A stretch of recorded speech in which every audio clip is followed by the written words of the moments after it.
মুসলিম সমাজ আজ যদি আমাদের মধ্যে ঐক্য থাকতো তাহলে ভারতের মাটিতে মেহেরুন্নেসার মতো হাজার হাজার মুসলিম মেয়েরা পুলিশের ধর্ষণের শিকার হয়ে আদালতে বিচার পাওয়ার জন্য দাঁড়ে দাঁড়ে ঘুরে বেড়াতো না।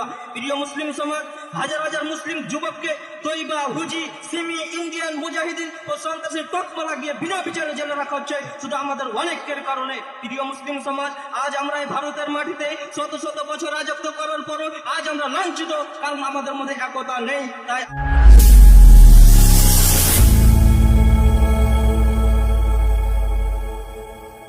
বিষয়ের উপর আপনাদের সম্মুখে আলোকপাত করতে চাই, সেটি হচ্ছে ঐক্যের গুরুত্ব।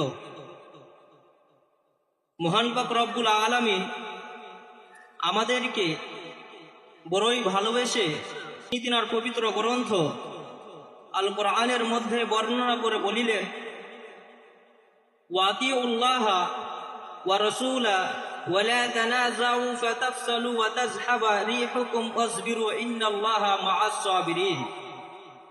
অর্থাৎ তোমরা আল্লাহ ও রাসূলের আনুগত্য করো এবং তোমরা পরস্পর ঝগড়া বিবাদ করো না, অন্যথায় তোমরা দুর্বল হয়ে পড়বে এবং তোমাদের প্রতিপত্তি ধ্বংস হয়ে যাবে। তোমরা ধৈর্য ধারণ করো, নিশ্চয় আল্লাহ তাআলা ধৈর্যশালী ব্যক্তির সাথে রয়েছেন। প্রিয় মুসলিম সমাজ, আজ মুসলিম জাতির মধ্যে ঐক্য অপরিহার্য, কারণ যদি আজ আমরা এক হয়ে যাই তাহলে আমরাই হব জয়ী। কারণ এই পৃথিবীতে যতদিন মুসলিমরা ঐক্যবদ্ধ ছিলেন ততদিন মুসলিমরাই জয়ী হয়েছিলেন, কারণ তারা ছিল ঐক্যবদ্ধ এবং কোরআনের অনুসারী। মহান পাক রব্বুল আলামিন কোরআন মাজিদের মধ্যে বলেন, ওয়াতাসিমু বিহাবলিল্লাহি জামিআন ওয়া লা তাফাররাকু। অর্থাৎ তোমরা আল্লাহর রজ্জুকে সুদৃঢ়ভাবে ধারণ করো এবং তোমরা ভিন্ন ভিন্ন হয়ে যেও না। মহান পাক রব্বুল আলামিন বলেন, ওয়া লা তাফাররাকু, তোমরা ভিন্ন ভিন্ন হয়ে যেও না। কিন্তু আজ আমরা মানি না।